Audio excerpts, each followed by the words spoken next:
ఇన్నేళ్ళ నుంచి రోడ్లు ఉండిందా, ఇప్పుడే కొత్తగా వేస్తా ఉన్నారా? మా తాత వాళ్ళు వచ్చి 35 ఏళ్ళు అవుతా ఉంది, 35-40 ఏళ్ళు అవుతా ఉంది ఇటుకి వచ్చి, ఈ ప్లేస్ కి వచ్చి. నేను పుట్టలేదు ఇటుకి వచ్చినప్పుడు. ఓకే, నేను వచ్చి 15 ఏళ్ళకి నేను పుట్టినాను ఈడ వచ్చి. మీ తాత వాళ్ళు ఇక్కడికి వచ్చిన 15 ఏళ్ళకి నేను పుట్టినాను. ఓకే, 35 ఏళ్ళుగా ఎమ్మెల్యేగా టీడీపీ గవర్నమెంట్ ఉంది మా ఊర్లో. కానీ మాకు రోడ్డు లేదు, మమ్మల్ని పట్టించుకునే వాళ్ళు నాదోడు ఎవరు లేదు. వైఎస్ఆర్సీపీ వచ్చినాక ఇప్పుడు సీసీ రోడ్ వేస్తా ఉన్నారు, నీళ్లు సౌకర్యం లేకుండా ఉండే.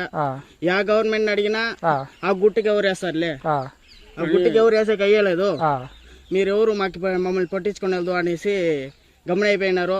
మేము ఈసారి 5 ఏళ్ళకు ముందు వైఎస్ఆర్సీపీకి ఓటేసి వైఎస్ఆర్సీపీని గెలిపించుకున్నాము. మాకు ఇప్పుడు రోడ్ వేస్తా ఉన్నారు, కంప్లీట్ చేయాలి. చూడండి ఆ రోడ్ కంప్లీట్ చేసిన, చాలా దూరం రోడ్ వేసినారు. నీళ్ళ సౌకర్యము 3.5-4 ఏళ్ళకి ముందునే వచ్చేసింది మాకు. మొత్తము ఈ ప్రభుత్వం వచ్చిన మాకు రోడ్లు అంతా మారిపోయింది. దానికి ముందు మేము ఏమన్నా టీడీపీ వాళ్ళని అడిగకపోతే మీ ఆ గుట్లో ఉండారు, మిమ్మల్ని ఎవరు పట్టించుకోకుండా ఉండ్రి. 35 ఏళ్ళకి ఎమ్మెల్యేగా గెలుస్తా ఉన్నాడు నారా చంద్రబాబు నాయుడు గారు. కుప్పంలో 35 ఏళ్ళకి ఎమ్మెల్యేగా ఇచ్చేసినారు. కానీ మాకు భరత్ అన్ని ఈసారి గెలిపించి మాకు అన్ని సపోర్ట్ గా, గెలిపికి ముందునే ఇన్ని సపోర్ట్ చేస్తాను, గెలిపిస్తే ఇంకా బాగా సపోర్ట్ చేస్తారనేసి మేము కోరుకుంటున్నాం.